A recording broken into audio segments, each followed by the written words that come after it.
గారి కుటుంబాన్ని, పవన్ కళ్యాణ్ గారిని వ్యక్తిగతంగా మాట్లాడి ఏ ముఖ్యమంత్రి పాల్పడిన దుర్మార్గమైన చర్యలకు పాల్పడ్డాడు ఈ వ్యక్తి. మాట్లాడితే కేసులు, మాట్లాడితే జైలుకి పంపించడం, ప్రతిపక్ష పార్టీలు లేకుండా చేయాలని ఒక కుతంత్రంతో 5 సంవత్సరాల అరాజక పరిపాలన కొనసాగిస్తే రూమ్లో చంద్రబాబు నాయుడు గారిని పెట్టావు, నిన్ను అదే రూమ్లో పెడతామని చెప్పి నేను గత 3 నెలల క్రితం 2 నెలల క్రితం చెప్పాను. నేను రేపు అదే జరుగుద్ది.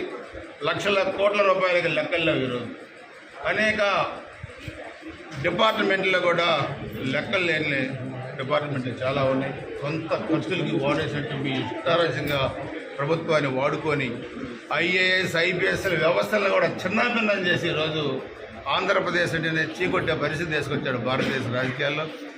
ఆంధ్రప్రదేశ్ అంటే ఒకప్పుడు అక్షర క్రమాల్లోనే కాదు అభివృద్ధిలో కూడా నెంబర్ 1గా